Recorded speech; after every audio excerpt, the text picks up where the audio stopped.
पंडित हवन इनके तनी हिसाबे से मारा गोली नहीं छिनलस, गोली केहू के छाती सामने आयल छेद के पार हो गई। हर लोगों ने कुर्बानी दिया। एगो सच्चाई से आप लोगों का पर्दा हटाई, तनी आनंद ली हाँ एठे निवेदन हो कि बिरहा सुनल जला और नाच देखल जला। नाच जवन हो ओके देखल जाला, सुरती बनावत रहा, हालचाल करत रहा, आंख देखत है कि कैसे कमर हिलत हो, लेकिन बिरहा सुने की पड़ी। तनी से 10-15 मिनट आप लोग सुनल जा, आनंद ले जा। तनी एक बाबू अमित बाबू बैठा ला, सबके बैठा ला, आइए।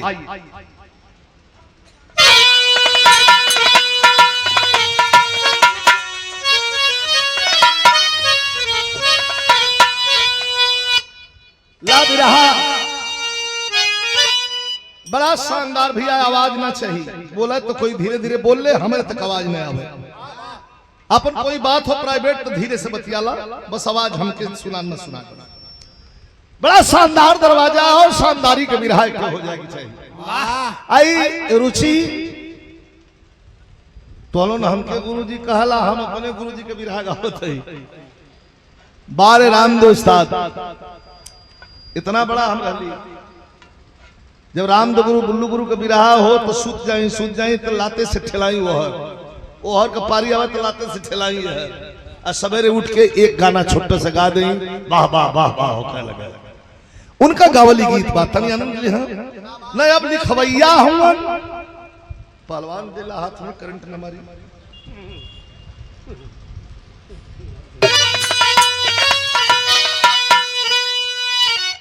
बड़ा बढ़िया लाइन हो उन दिनों की बात।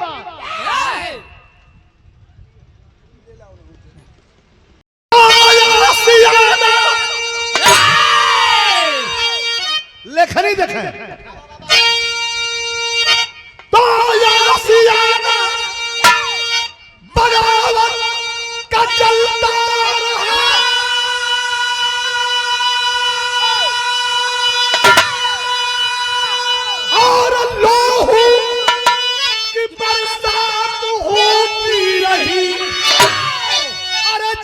भूमि विफूलों से चली भरे।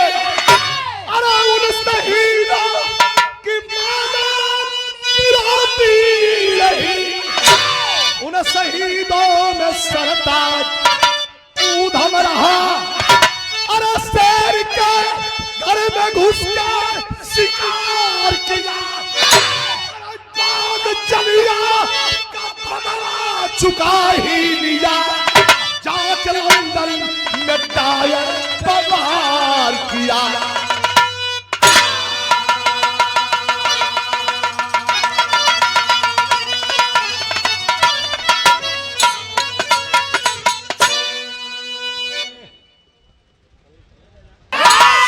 सुना? अरे वीर तो बहुत महिलाएं, लेकिन एक सवाल हो कोई। अरे मिश्रा जी वाह, एक बार ताली बजे बनारस वाले मिश्रा जी आ गए। बहुत बहुत धन्यवाद, बहुत बहुत आ जाए। अरे दर्शन कलाया चले आवा है तो तुमसे दर्शन खड़े खड़े कहला, तब हम गाँव शुरू करी, बैठ के सुन ला। बाग जलिया का बदला चुका ही लिया, जाके लंदन में टायर पे वार किया। अगर प्रश्न उठ जाए कि कौन ऐसा, आवाज ना हो भैया, बैठे जगह पे बैठे ला, उठा बैठे मत करा। प्रश्न उठ जा, सवाल उठ जा कि कौन ऐसा बहादुर था को घुस करके दुश्मन के घर में जाकर के गोली मार दिया। तो उधम सिंह का नाम लिखना पड़ेगा। अच्छा, उधम सिंह टाइटल जरूर उधम सिंह रहल, मिश्रा जी टाइटल जरूर उधम सिंह का रहल, लेकिन वो दलित था। उधम सिंह का परिवार, उधम सिंह दलित था। और आज भी शीर गोवर्धन पर जो मंदिर है संत शिरोमणि बाबा रविदास का, पंजाब से 75% लोग आते हैं, आया करके आओ पुण्यतिथि पर पूजा करते हैं। एक बार तनी ताली बजा के दोनों हाथ उठा के ताली बज जाए। हो नहार बिरवान के हो चीकने पाप कुछ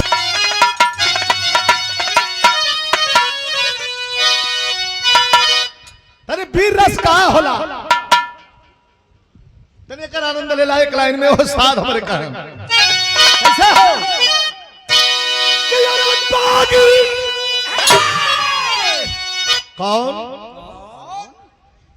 विजय भैया पीछे वाला धा तनी सा और उठाला ढोलक का। हाँ भाम मदे मारे कि करेजा हिल जाए। कैसे कैसे कि यार बागी अरे बागी तेरे नाम में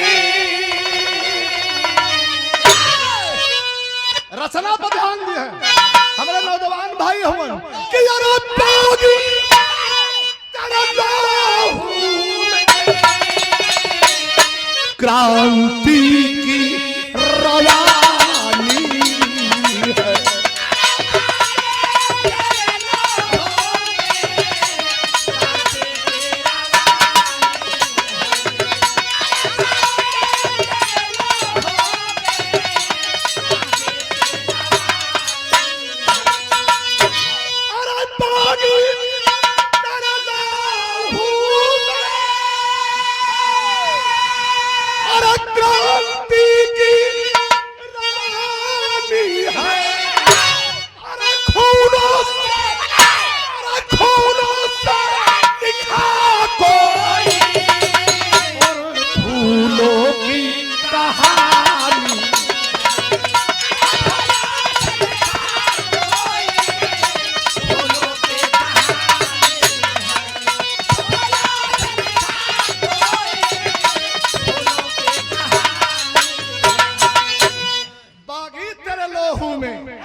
क्रांति की रवानी है फूलों से लिखा कोई फूलों की कहानी है।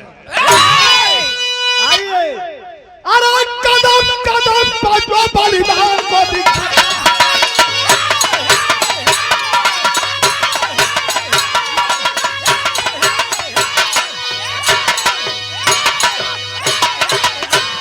अरे कदम कदम पर बलिदान को दिखा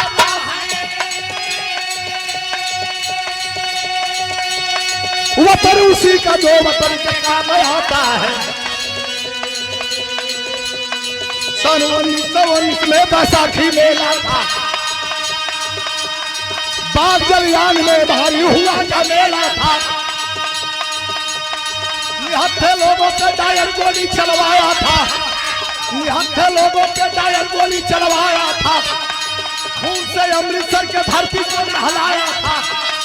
7 वर्ष का वो उधम सिंह दुलारा था 7 वर्ष का वो उधम सिंह दुलारा था। बाग में गोली खाते बाप को निहारा था बाग में गोली खाते बाप को निहारा था। फूल न खाया कसम पीठ ना दिखाऊं फूल न खाया पीठ ना दिखाऊं बाप का बदला जब डाले से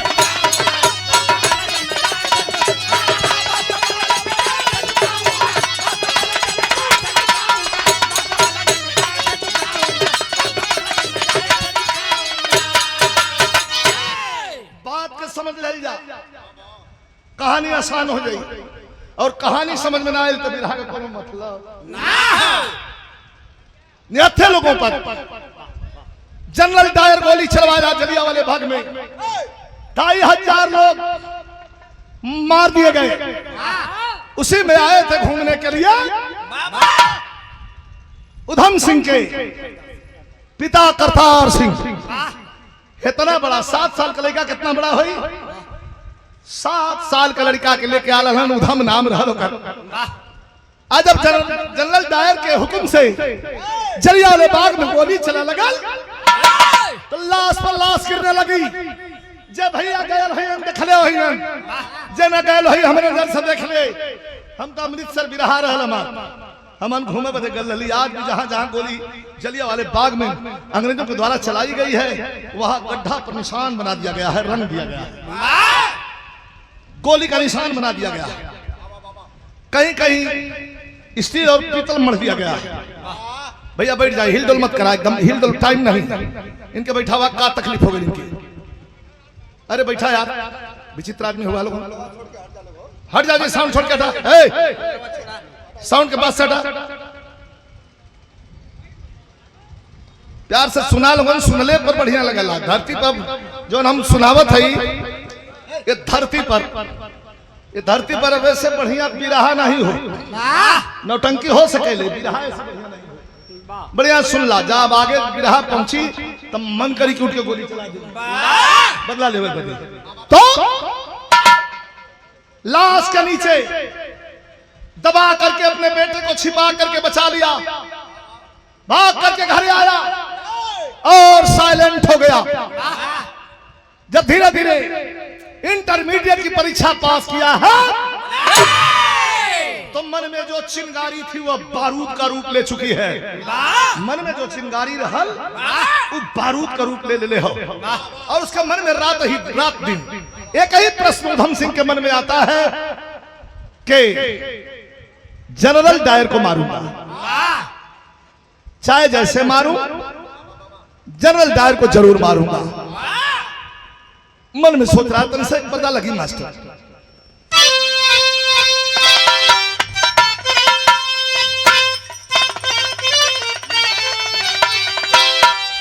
क्या खूना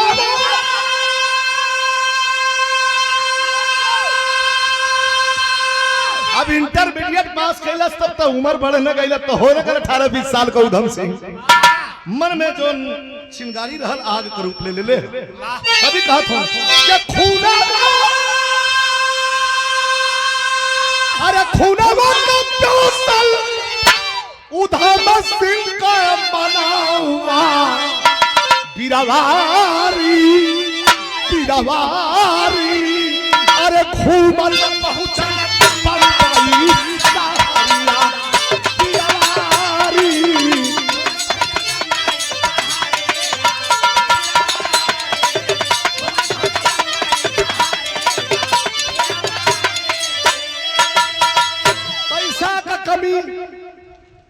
पता चलल कि जो अंग्रेज लंदन जलियांवाले बाग में गोली चलाया था जनरल डायर, वो तो लंदन चला गया। भैया उन्हें क्यों जाने बैठावा तकैबा उन्हें तकावा उनके एरिया।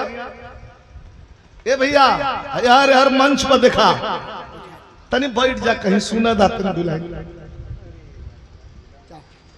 बैठ जा कहीं, हाथ जोड़ती भाई, बहुत हमार तो बहुत प्रेमी हुआ, बैठ जा तनी सुनहु दा दुल्हन। खाली अब और तू अपन गावे लगबा, हम अपन गाई तो न ठीक लगी, उन्हों का रिलैक्स होख है दाते। बात कहा 50 थे जोने का मतलब नहीं हो, बात एक कहा जोने का मतलब नहीं। जाए के बाद लंदन, मारे के हो जनरल डायर के, और उधम सिंह 21 साल की उम्र में आ गया कहा बंबई। ये क्रांति है, और क्रांति अब बहादुरी दुकान पर नहीं निकाले कि चला 5 रुपया खरीद ले, खून में होले क्रांति, बहादुरी खून में होले। समुंदर के किनारे बैठ करके, और वह लड़का सोच रहा है कि पैसे की कमी है, धन की कमी है, लंदन जाऊंगा, बाप के कातिल के सीने में गोली मारूंगा, लेकिन भला जाऊं तो कैसे जाऊं। लेकिन समुद्र के किनारे क्या देख रहा है मास्टर, क्या धन पतरा वसे करे खाए कुमारिया, अरे सगरे में यही भी, अरे कोई नहीं क्या देवारिया, देखा लो उधम सिंह फिर क्या नया नावा बिरवारी, सगरे में बारे किला करिया। और आ गई बंबई, समुंदर के किनारे एक जगह ऐसा बंबई में हो जहां तू एक दिन वही तरह वड़ा पाव खाए के बैठल सुतल जेबा, कोनो घर के जरूरत ना, अब तो भगा देते हैं पुलिस वाले।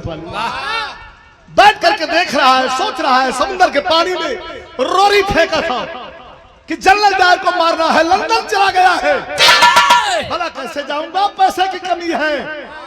तो समुंदर का पानी थोड़ा यहाँ श्रृंगारिका लाइन, श्रृंगार रस, समुंदर का पानी, पानी में नैया, नैया में लड़की और लड़की पर जवानी।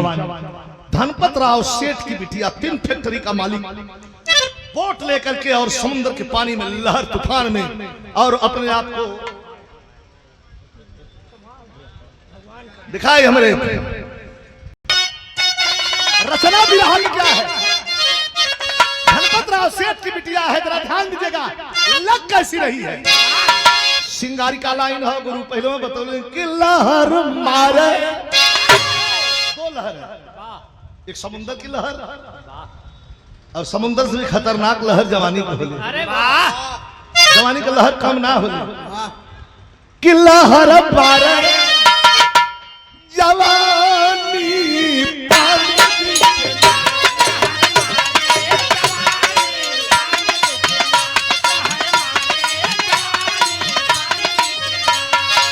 उधम सिंह देख रहे हैं कि लहर मारे जवानी, पानी बिछे, पानी बिछे, अरे हाँ पानी, अरे हाँ पानी, क्या हुआ, क्या हुआ, क्या हुआ, मौसम तूफानी, पानी बिछेला, जोर भाता, जोर भाता।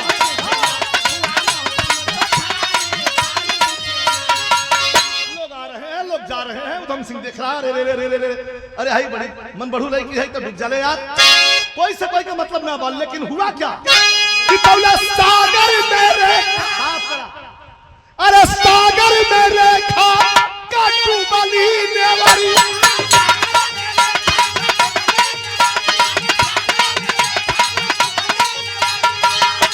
बोट डूब गई, चलो भागी उधम, अरे भागी उधम सिंह का पड़ली नजर,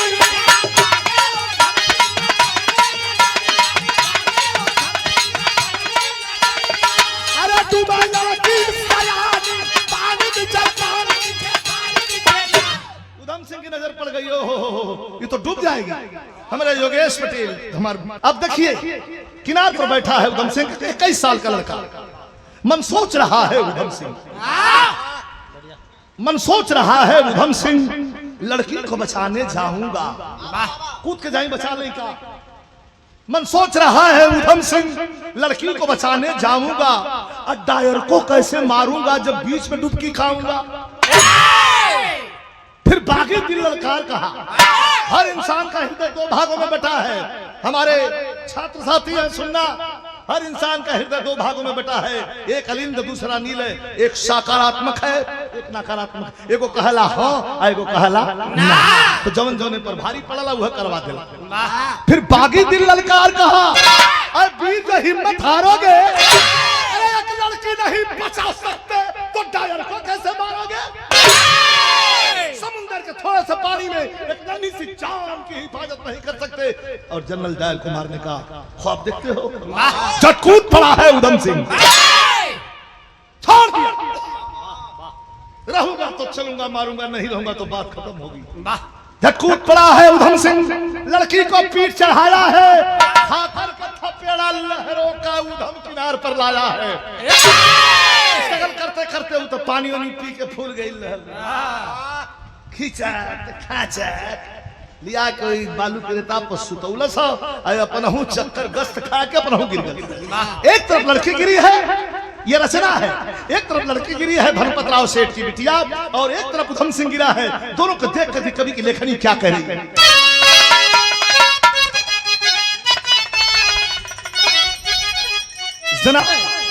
रचना ऐसे होती है, एक तरफ लड़की गिरी है, रुचि ध्यान से सुना, एक तरफ लड़की सोई है, एक तरफ उधम सिंह गस्त खा के गिर गया।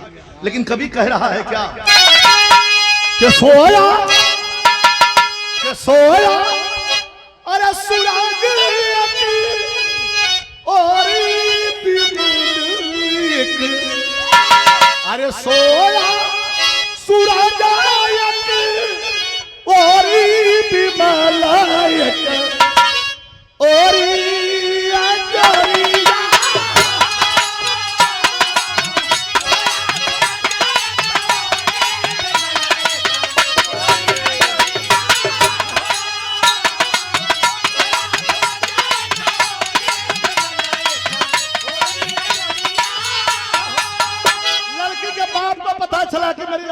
मरते मरते बची है, किसी नौजवान ने बचाया है। लड़की का बापा उठा लिया और जब बेटी को ले जाने लगा तो बगल के लोगों ने कहा कि अरे साहब है लइकवा नहीं रही तो तुम्हार बेटुआ मर गई होती है, बचौले बेचारा बेहोश एक छोड़ के जाता हुआ। दोनों को उठा लेते हैं, धनपत राव सेठ लाते हैं कहा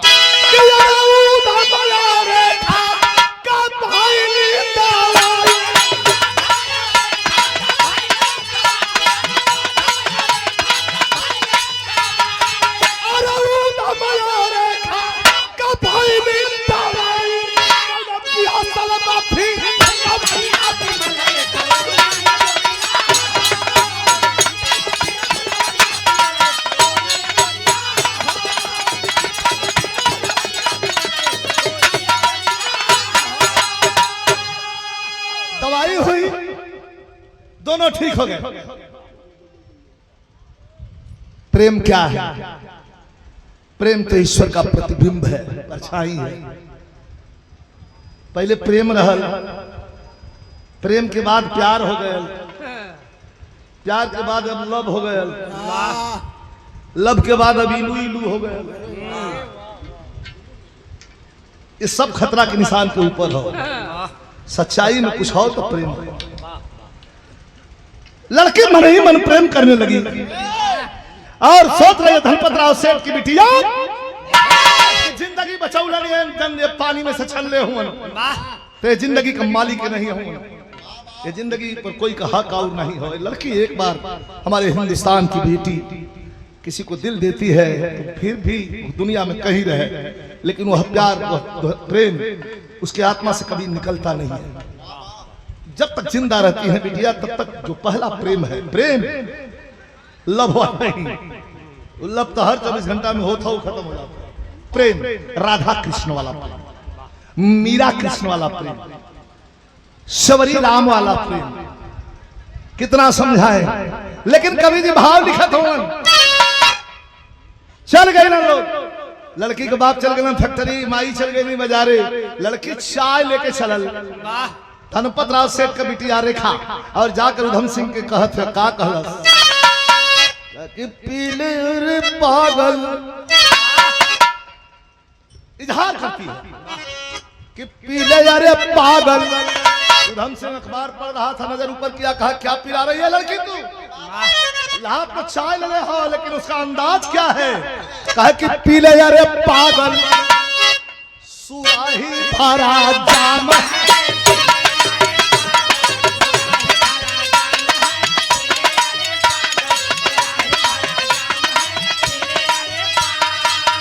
पीले पागल सुराही भरा जाम है मेरे पहलू में।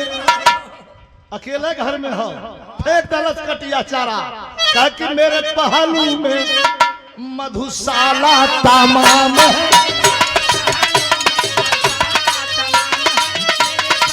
एक मिनट क्या करे ये लड़की? तब कलश की बिना प्यार का, कहाँ फंसे हो? बिना प्यार का अरे कोई जीवन नहीं है, प्यार भरी जिंदगी का दुनिया में नाम है। बिना प्यार का कोई जीवन नहीं है, प्यार भरी जिंदगी का दुनिया में नाम है। कल जाम पिला रही है, यह सवाल जवाब हो। उधम सिंह खड़ा हो गया बालकनी में, कहा पागल बन रही है तू, यह कोटेशन है। उधम सिंह कह रहा लड़की से कि जाम जबरी, जाम जबरी पिलाना बुरा है।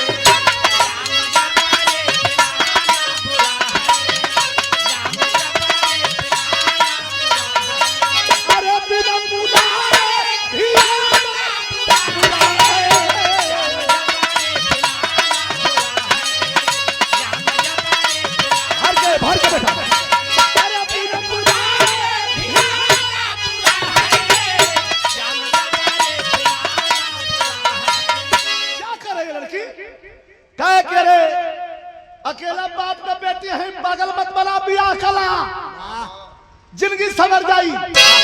ये जवानी का जाम तुम्हारे हवाले करती हूँ। तब उधम सिंह पीछे हटा और क्या कहा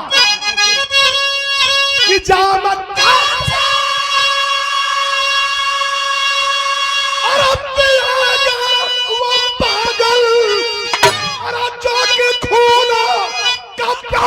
हुआ है तीरा हरदम चला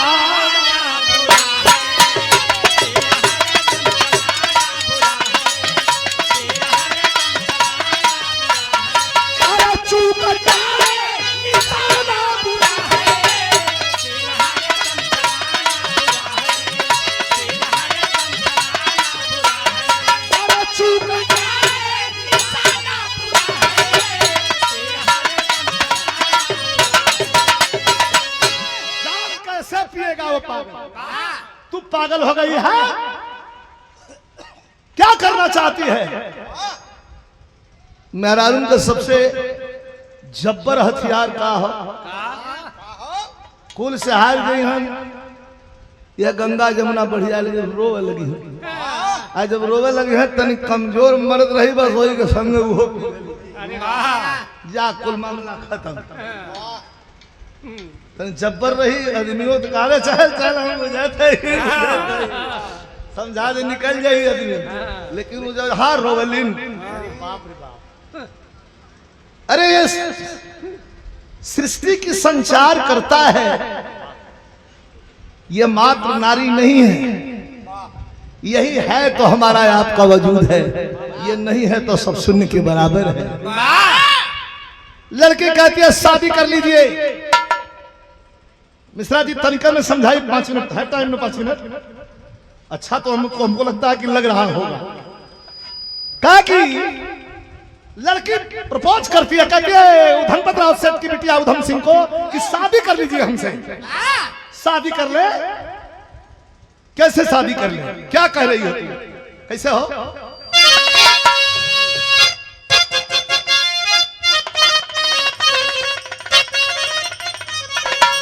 कई गो धुन बा, कई गो तर्ज हो। माता बहन लोग अलग गावेली, हमारे उस्ताद अलग गौले रहल। पहले गवात रहल कि ननद फूल गेना, ननद फूल गेना के भरी हई पानी।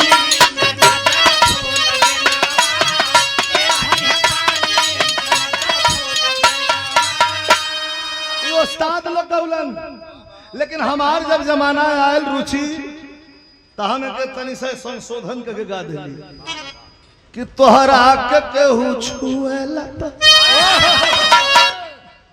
तोहरा के केहू छुएला त जरी जला जीवा।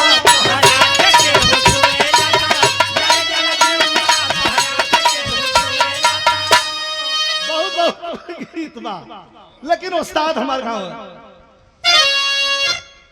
कि झूलनी में गोरी लागा हमार जिया। इलाहाबाद में जब हैदर भाई समझ भी रहा हो तो बदल भी रहा हो, कहा कि रात भर चाहे जहाँ रही हो हमार पिया, बोरा में घरे चली आई हमार पिया। बड़ी कटाक्ष होकर हमारे उनका 100 से ज्यादा दंगल को हम खाली थिएटर बंबई के गोले हैं हैदर भाई से। राम कैलाश दादा से भी कम से कम 20-25 दंगल थिएटर मतलब टिकट वाला। अब अभी भी कुछ कैसेट चलेला वीडियो, लेकिन लड़की कहती है कि जीवन बनाला। क्या कहना चाहती हो? कहा कि जीवन बनाला, करा हमसे शादी। क्या करें शादी? कहा जीवन बनाला, अरे करा हमसे शादी। प्रिया दिल पर ना छोड़ा गवार पिया।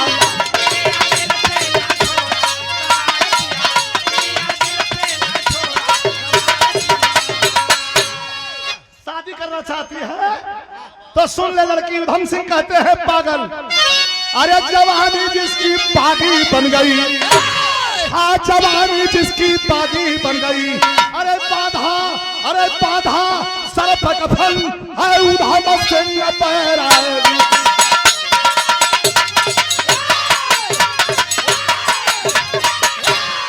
बाधा सर्प कफन है उधम सिंह बैरागी। ए लड़की मेरी शादी हो गई है। झूठ झूठ झूठ झूठ झूठ। सबेर वहां हमार बाबू पूछलन तो कहला कि ब्याह नहीं भयल हो। ये टाइम कहतवा शादी हो गई हो। गलत, झूठ क्यों बोलते हो? ये कह दो कि मैं तुम्हें पसंद नहीं। अरे नहीं नहीं नहीं नहीं, तुम तो लाखों में एक हो यार। लेकिन मेरी शादी हो गई है, तुमको कैसे समझाएं? कैसे शादी किससे, जरा सुनिएगा। उधम सिंह कहते मेरी शादी हो गई है। किससे हुई है मास्टर?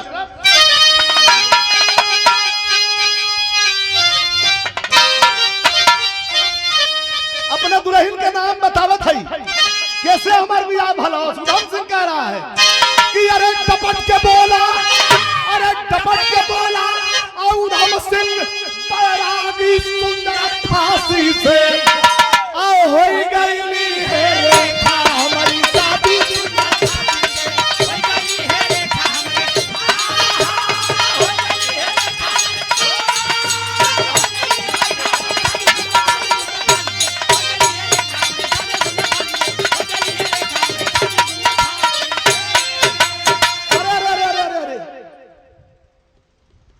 गीता सीता अनीता रुचि ऐसा कुल नाम बड़ा सुन ले है। परमिला उर्मिला पूनम तमाम नाम बा बहनिन बिटियन का। लेकिन ये भैया ये फांसी नाम हम पहली बार सुनते तो मेहरारू का नाम फांसी हो। हाँ मेरे मेहरारू का नाम फांसी हो। तो कैसे कहा कि जन्म सिद्ध अधिकार हमारा, अरे जन्म सिद्ध अधिकार हमारा, लंदन हमको जाना। अरे बाप का बदला टायर को अब गोली मार चुकाना है। लड़की लंदन जाऊंगा। अच्छा जनरल डायर को मारूंगा। क्या जनरल डायर से क्या दुश्मनी है?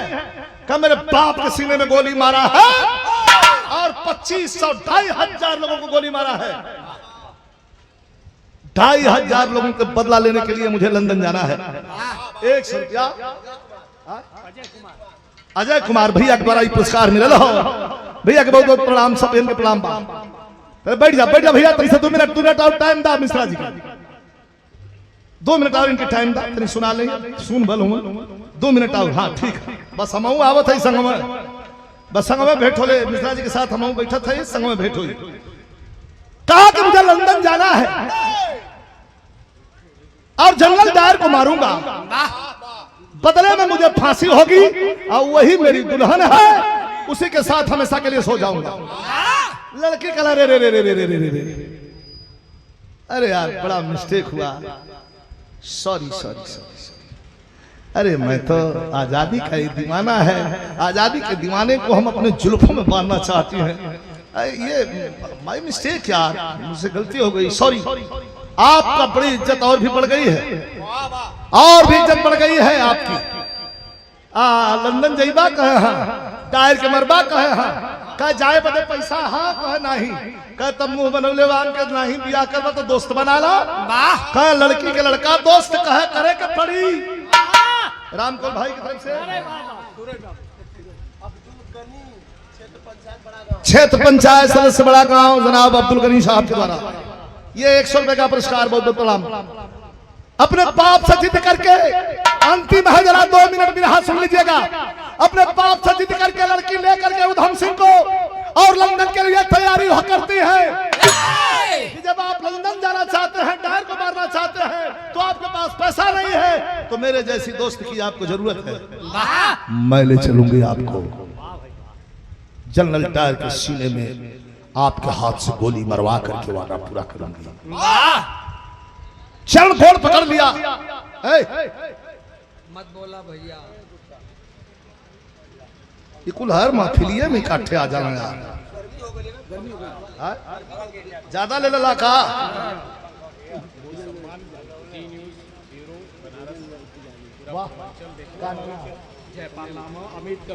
अमित भैया के दोस्त हमारे जयपाल बाबू जी न्यूज की ओर से बना बाबा बनारस और पूर्वांचल, बहुत बहुत धन्यवाद। जयपाल बाबू हमारे अमित बाबू के दोस्त हों, ये पुरस्कार प्रदान कैलन है भैया जी की तरफ से हों, धन्यवाद हो, सब प्रणाम हो। और क्रांति परिवर्तन जब तीव्र होता है तो क्रांति बन जाता है, वही क्रांति बनता है। परिवर्तन तीव्र होता है।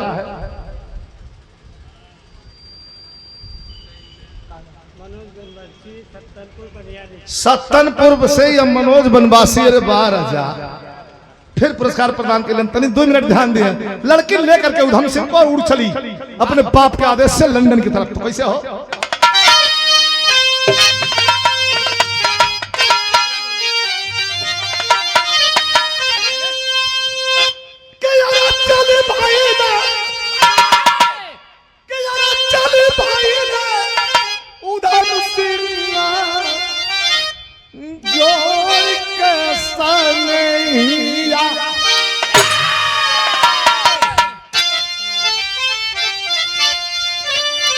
सनवा मेरे खा, सनवा मेरे खा चलली बन के मददगार।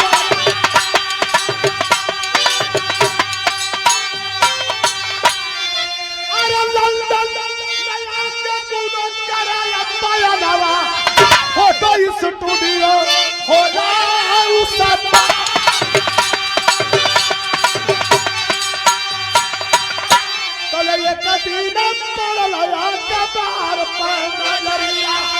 मीटिंग में आएगा दायरा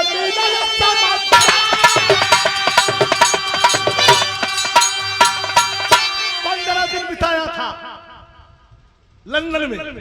एक दिन अखबार आया, न्यूज़पेपर, उस पर मोटी हेडिंग में ऊपर लिखा हुआ था कि बगल के ग्राउंड में जनरल डायर का भाषण, स्वागत है।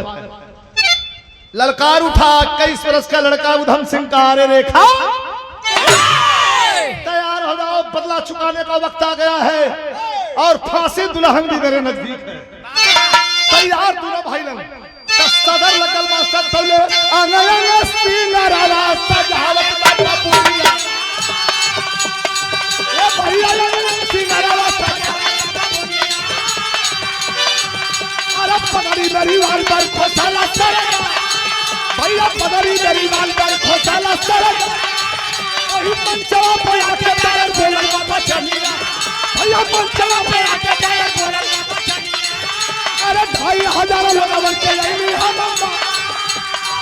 दौलत जगल होई गईली उधम सिंह के नजरिया, भैया लाल होई गईली उधम सिंह के नजरिया। अरे तवा तवा दुनिया चलो रास्ता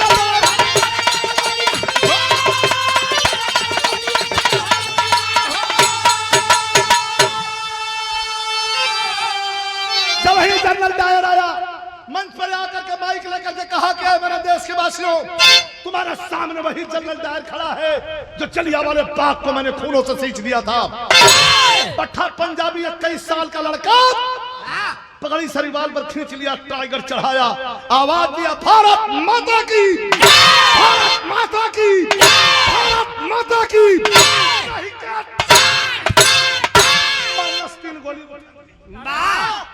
अंग्रेजी पुलिस दौड़ करके संगीन कलेजे पर लगाती है। हंसते हुए पट्टा पंजाबी कहा कि ये रहा पट्टा पंजाबी और ये रही उसकी मौजर।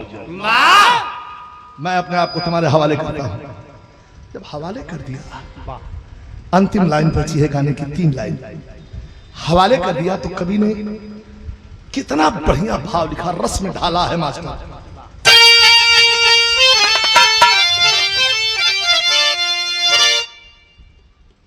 बैठ जा, दूर बैठ जा।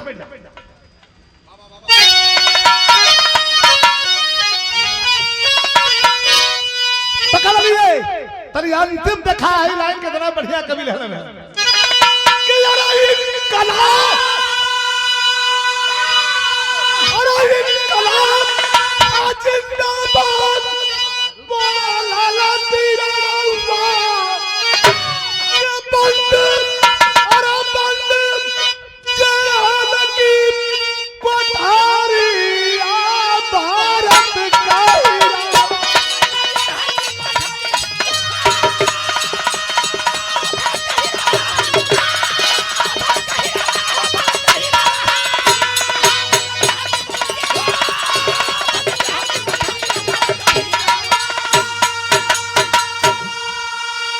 अंतिम लाइन है, इनकलाब जिंदाबाद बोलल बिरवा, मौत की डर नहीं, बंद जेहल के कोठरिया भारत के हिरवा। सुबह फांसी होनी है, अंतिम लाइन है, सुन लीजिएगा। सुबह फांसी होनी है मिश्रा जी, और जेलर पहुंचा 8 बजे। क्या पूछ रहा है? क्या जेलर ने पूछा उधम से अंतिम इच्छा कहो दीवाना, कोई तुम्हारी अंतिम इच्छा है? वाहेगुरु दी खालसा वाहेगुरु दी फतेह पढ़ रहा था पुस्तक गुरु ग्रंथ, और बंद किया, प्रणाम किया। कभी कहते हैं कि शायद तुम्हारी आखिरी ख्वाहिश तुम्हें 3 घंटे बाद फांसी पे चलना है। बड़ा भारी भाव है कि जेलर ने पूछा उधम से अंतिम इच्छा कहो दीवाना। क्या कहा? कहा कि मेरा चिता कि राखी बस तू भारत में पहुंच जाना, करबर खवा से दीदारिया भारत का हीरा। दुनिया में कोई नहीं है, मां मर गई, पिता मर गए, पूरा खानदान मर गया, वैसे तो मेरा भारत पूरा मेरा देश है। एक मेरी दोस्त है भैया,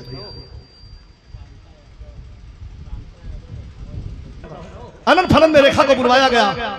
रेखा आती है और कहती है कि आप तो फांसी पे जा रहे हैं, अपनी दुल्हन से भेंट करने का है। हाँ तो एक चीज मांगती हूँ, दे दीजिए। कहे मरने वाले से कुछ मांगने की इच्छा रखती है? जान मत मांगना, किसी को दे दिया है, जान छोड़ के मांग, जान छोड़ के मांग लेना। कुछ जान नहीं चाहिए। अपने फांसी दुल्हन का शब्द बना था, मांग में सिंदूर दे के जाना। रोने लगा उधम सिंह का, अरे पागल, आज यही फांसी पर चढ़ जाऊंगा, अभी सिंदूर डालूंगा, कल बेवा हो जाएगी तू। बढ़िया है, खूब बढ़िया है, किसी अच्छे नौजवान से शादी करके घर बसा लेना। थैंक यू, तुमने मेरी मदद किया। तब लड़की 2 कदम पीछे हटती है। हमारी देश की बहनें भी क्या कम थी, कहती है कौनो कायर कपूर भाड़ुआ का मेहरारू बनले से नहीं खाओ कि तोरे मगन शहीद का विधवा बनके अपन जिंदगी मिटा ले। अंग्रेज ले गए, फांसी पर चढ़ा दिए। ये भारत का स्वर्णिम इतिहास है। गुरु प्यारी गुरु गणेश गुरु रामलाल की लीला, रामदेव चंद्रिका कवि का जोर कहीं ना। जवानी जिसकी तागी बढ़ गई, रामदेव विजय लाल, हाँ देश भक्त फौलादी।